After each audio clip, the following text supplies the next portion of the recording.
Stunned to the core, I looked at him, and it slowly dawned on me what he had said. Are you sure? I mean, is there even the slightest chance of a mistake? I'm truly sorry. I wish things were different, but I am absolutely certain. My journey home was simply terrible. How would you feel if a doctor told you that your life was over? How to tell your wife? How to explain to the children? And why now? The Lord looked at me and said, "You've had a good life, George. Everything in it was fine, and now it's time to throw a spanner in the works." 1 minute, a wonderful life. The next, the end. Everything was over. It's not fair.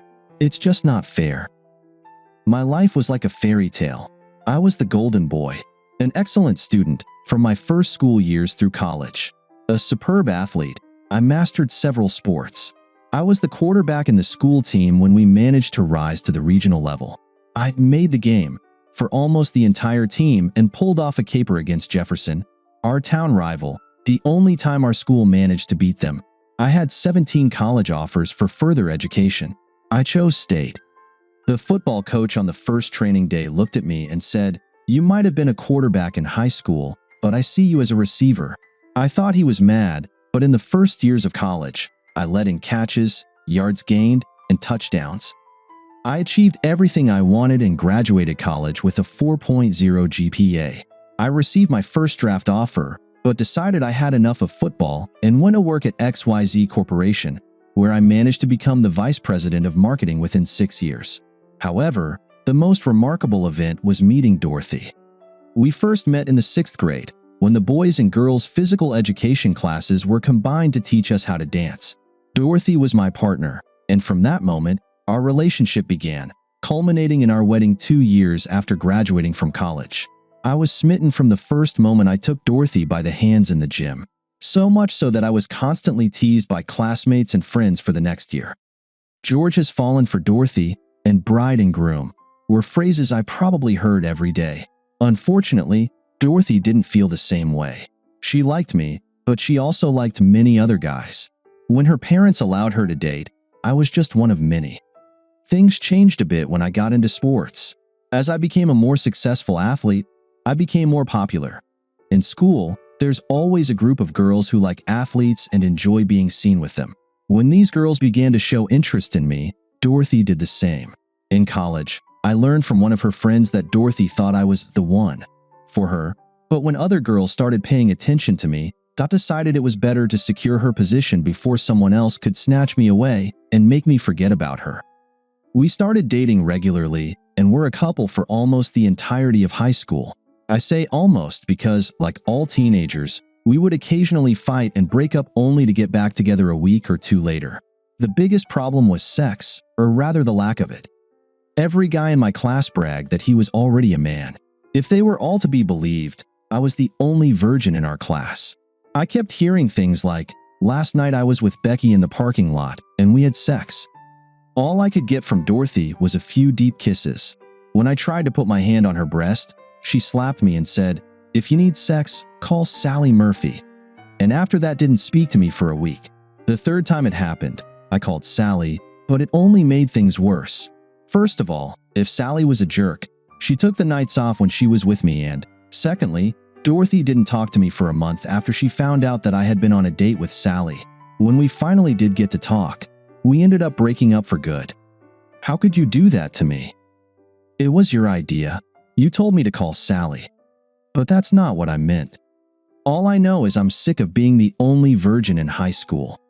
Okay, George, I'm sorry, but I really value my chastity. I will not have recreational sex just to please someone who thinks virginity is a crime. I promised my mother that I would be a virgin on my wedding night, and I am determined to do so. Okay, then I guess we're broken up. What? Why would you say that? You said you're not getting married until you're out of college, which isn't for another 5 years. I'm not that attached to my virginity, so I sure as hell ain't gonna wait another 5 years to get rid of it. Then I guess there's nothing more to talk about. And she got up and left. I thought, well, fine, if that's what you want, so be it. A month later, the prom was at school, and I invited Nancy Bickford. Dorothy went to the prom with Sammy Vine, and although I tried to ignore them both, every time I looked in their direction, I saw Dorothy looking at me. After the ball, I asked Nancy where she wanted to go, and she said, "Some motel. I hope you were planning on having sex with me tonight. Who's gonna argue?" Nancy laughed till she cried when she found out I was still a virgin. "You'll be my first. So we're gonna do it my way." What does that mean? It means I'm gonna teach you how to do it my way. What does it usually look like? I'm told what to do. But most of all, Nancy wanted to be licked. She especially liked it when I licked her after I had sex with her. I was a virgin and didn't know anything about it, so when she told me that boys always lick their seed after making love, I believed it and did IT. IT was good and bad. Good because she told all the girls what I did and I became very popular. Bad because one of the girls who heard it was Dorothy. Nancy and I dated for about a month, and then she started dating a guy from college and dumped me. Nancy had barely disappeared from view when Sarah asked me to go with her to some family event, and that same night I ended up face to face between her legs. She immediately told everyone that Nancy hadn't lied, and a week later, Sammy Bain started boasting that he had uncovered Dorothy. After Sarah, there were Betsy, Barb, and Cindy, and I heard that John, Bill, and Mike had dated Dorothy. It seemed like she was showing me that she would do this every time I did. One day, not long before graduation, I was sitting in a booth in a soda shop when Dorothy slid into the seat opposite me. "How have you been?" "Good." "You don't call me anymore." "There's nothing to say." "George, don't be like that. Don't feed me lines. You lied to me, then stood up and walked away from me the last time we talked." "I didn't lie. I have never lied to you." "Seriously? How about, I will be a virgin on my wedding night, and I won't get married until I finish college." "How about, I won't have sex with someone who thinks virginity is a disgrace." Now you're telling me that wasn't a lie? You're not married, but you're definitely no longer a virgin, and you haven't even started college yet, let alone finished it. Are you telling me that Sammy, John, Bill, and Mike were not just casual sex? And I noticed that you had no problem giving Sammy what you never even considered giving me. Like I said, there's no reason for me to call you because there's nothing for us to say to each other. The summer between finishing high school and starting college was very hectic for me. I worked 2 part-time jobs, trying to pay off my car and have some spending money for when I started school. I still managed to go on dates 2 or 3 times a week. Most of my dates were with girls who wanted to see for themselves if what Nancy, Sarah, and a few other girls had said was true. I didn't see Dorothy at all that summer, but I heard she had quite a few guys. In the fall, I started college, and life became a bit more complicated. I still had a part-time job. I was taking 16 credit hours at college, plus I continued to play football. Enough girls from my old high school attended state, so I still had some sort of sex life. But with work, academic load, and football practice, one evening a week and one day on weekends was the best I could manage. It was little, but still a lot more than some other guys got. Although Dorothy was supposed to attend state, I didn't see her or hear anything about her or what she was doing. I was curious, but I wasn't going to ask. The last thing I wanted was for someone to tell I saw George yesterday and he was asking about you. As it turned out, I didn't need to worry. Family issues prevented her from starting the fall semester. When she started in the spring semester, and I only saw her once or twice, then one day after class, I found her in the hallway waiting for me. "Can we talk?" "About what?" "About us." "There is no us anymore. Not since the day you said we had nothing more to talk about, and then you got up and left. And as far as I remember, what we were talking about was the virginity you were planning to keep for the next 5 years. The same innocence that you gave to Sammy Bain in less than 3 months. I did that to hurt you, George, not because I particularly liked Sammy.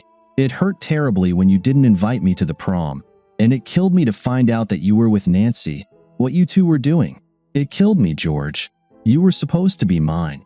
But I bit my lip and survived because I expected you to come back to me after you got rid of your issues and were done with Nancy. Then you moved on from her to Sarah, and I freaked out and said, "Okay, I'll show him," and went on a date with Sammy.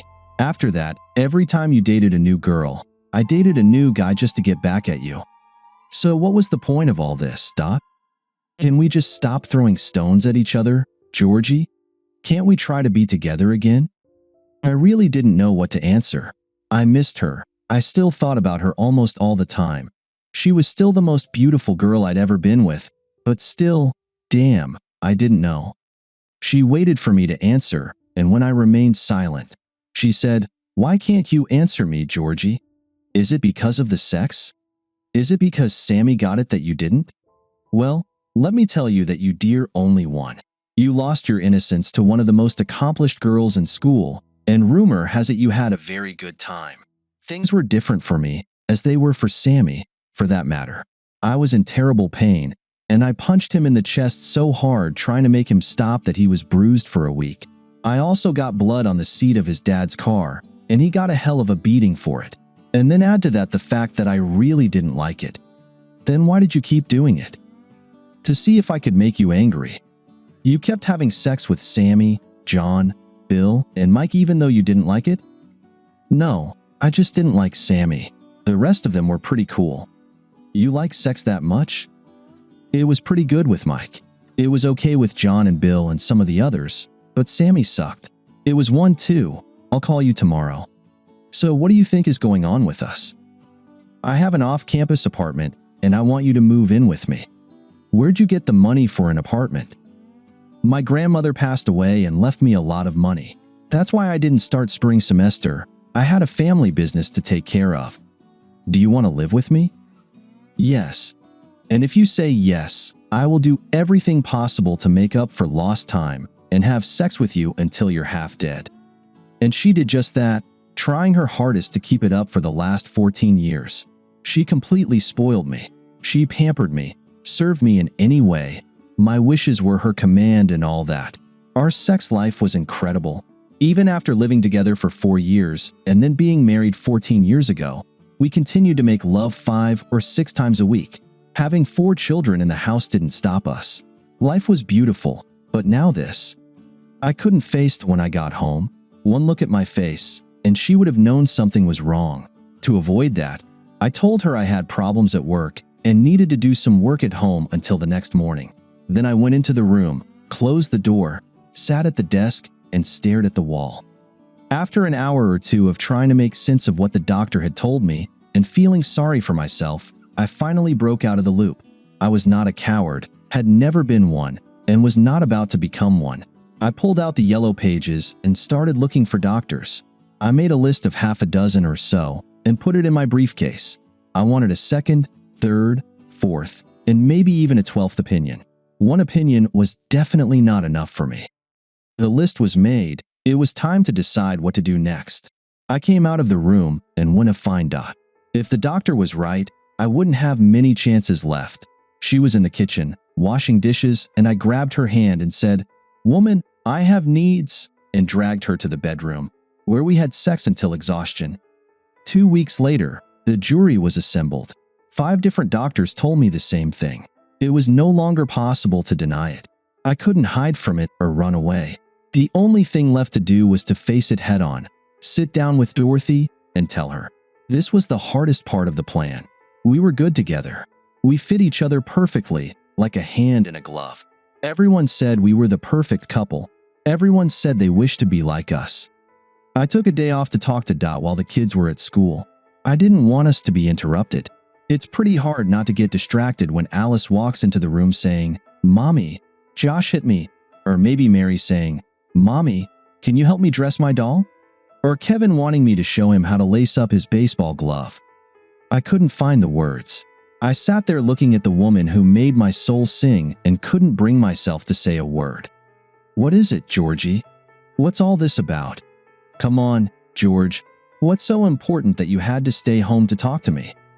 It was hard, but I finally took a deep breath and said, 2 weeks ago, a doctor gave me some very bad news. I didn't believe it, so I went to another doctor for a second opinion.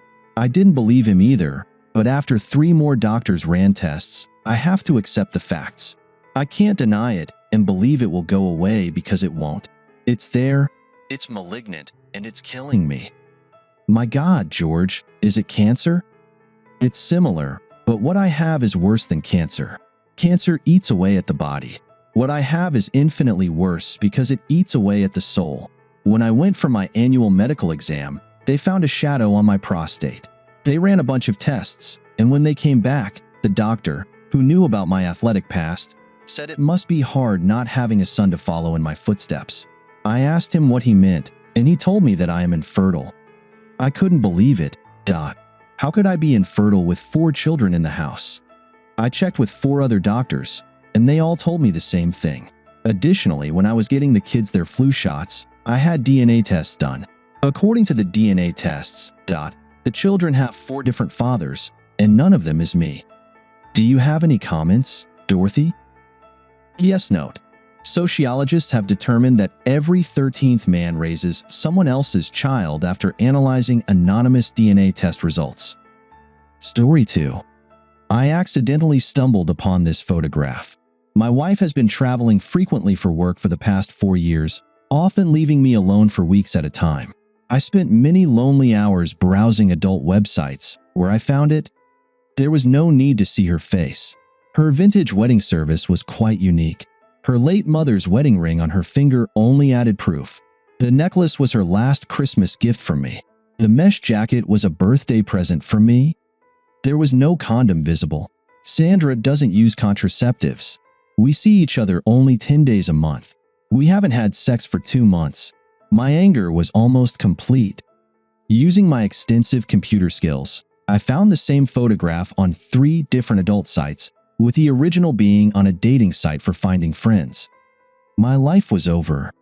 I called her, but nobody answered either her mobile or on Skype. I called her hotel, but her room phone went unanswered. I began calling her colleagues who were supposed to be with her, but they all denied knowing her whereabouts. I sent her an email to follow up on my frantic voicemails, urging her to contact me. This was a family emergency, a matter of life and death. After 30 minutes without a response, I asked her hotel to send someone to her room. 10 minutes later, my mobile rang. Hey, honey, what happened? Check your email.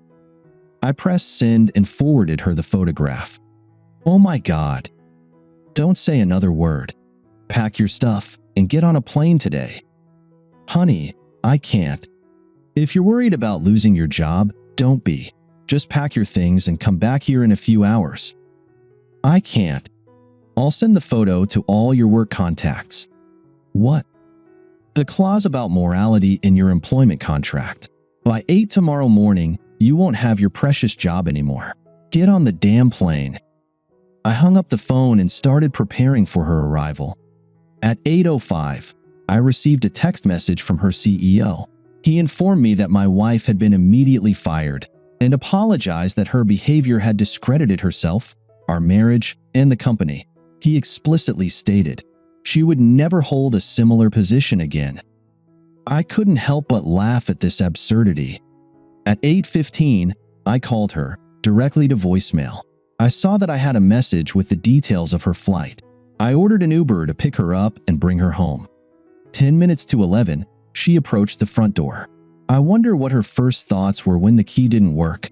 She rang the bell, and I waited a few minutes before opening the door. Please, honey, let me explain. Her gaze slid across the living room. All her things were neatly packed in boxes.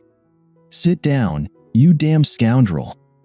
Sandra sat silently. No tears, no signs of remorse. Well, what a witch. You can stay here for a short time to pack your things. You will not leave this room. You will not talk to me. No explanations are possible. So make a few phone calls and get out of my house. You must want to know why. I walked to the kitchen and poured myself another cup of coffee. Leave your rings on the side table. Since you brought it up, I wonder what your damned mother would think of you now. From the next room, there were sobbing sounds.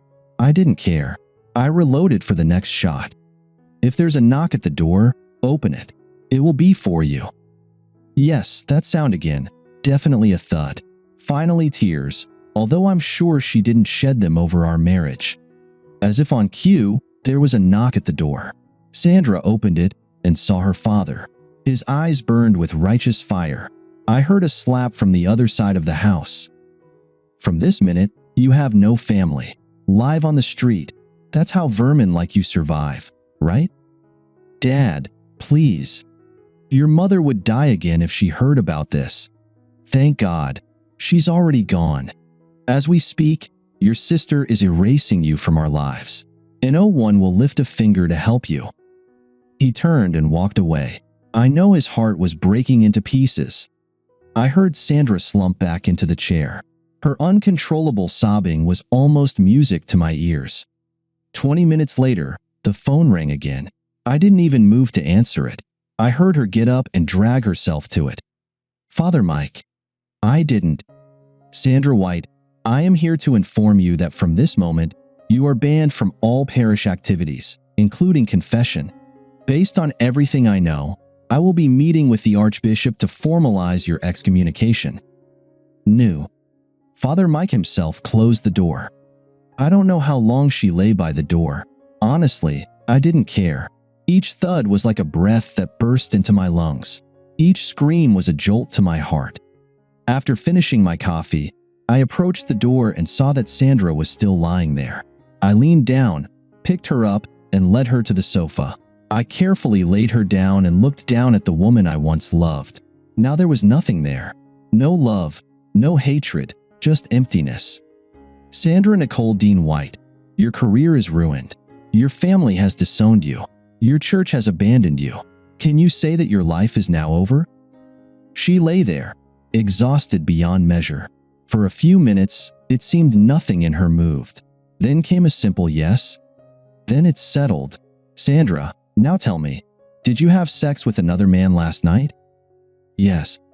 "Did you have sex with other men while you were traveling?" "Yes." "Did you have sex with a man every night while you were traveling?" "Yes." "Did you ever use condoms?" No. "How did you not get pregnant?" "I have a diaphragm." "Now answer me, Sandra. Why?" "Because I didn't have you." "Are you mocking me?" It took me some time to control my rage. I got up and walked around the house for about an hour before returning to the living room. "Before you, I had other lovers. The first time we made love, it was deep, strong, meaningful love. I had never experienced anything like it before. The months leading up to my promotion were the happiest in my life. Then I had to travel so much. It was killing me being away from you. I needed you, your touch, your love. I missed you so much that I started doing terrible things to fill the void. And then I couldn't stop. Complete nonsense. Why did you never tell me anything? We were trying to save up to have a child. We really needed my income. I couldn't step back until we had saved enough for me to stop working. So, you were lonely and selfish. Did you ever think about what I was doing while you were gone for 3 weeks every month? I tried not to think about how lonely you were. I tried to drown out my guilt with all that sex. Oh God, honey, there were so many men. Are you so sure that all of them were free of drugs and diseases? They all had medical certificates. Like this one? I extended a blank letter I had downloaded from a swinger's site. All I needed to do was fill in my personal information. I wonder how many people are currently living with HIV who were deceived in this way? Sandra examined the form and once again couldn't hold back her tears. Later today, I'm going to the clinic. If I show signs of a sexually transmitted disease, I will kill you. Do you understand? Please, God, honey, please kill me now. Please, erase my soul from existence. Free me from this guilt and shame. Please, kill me. No. I won't dirty my hands with someone like you. However, there is another option. Sandra sat down and looked at me. I don't know if it was hope or despair. I reached behind my back, took her grandfather's revolver, and placed it in front of her on the coffee table. I offer you a trustful exit. I won't kill you, but I will sit here and watch you kill yourself. Do you have the strength to end it now, Sandra? Do you really want an easy way out? Sandra stared at the pistol. It seemed for hours. I saw determination on her face. She leaned forward, grabbed the weapon, and pressed it against her right temple. Tears flooded her eyes as she looked at me for what she knew must be the last time. Please, try to forgive me. I have been so terrible to you. Find a way to live on without me. Please know that I am very sorry and I love you. Sandra closed her eyes and pulled the trigger. In the enclosed space, The gunshot sounded extraordinarily loud. Sandra slumped, and the pistol slipped from her hand. I took my cell phone and dialed 911. Hello. My wife just attempted suicide. Thank you for being with us and listening until the end. If you found it interesting, please subscribe, give us a like, and leave your comments.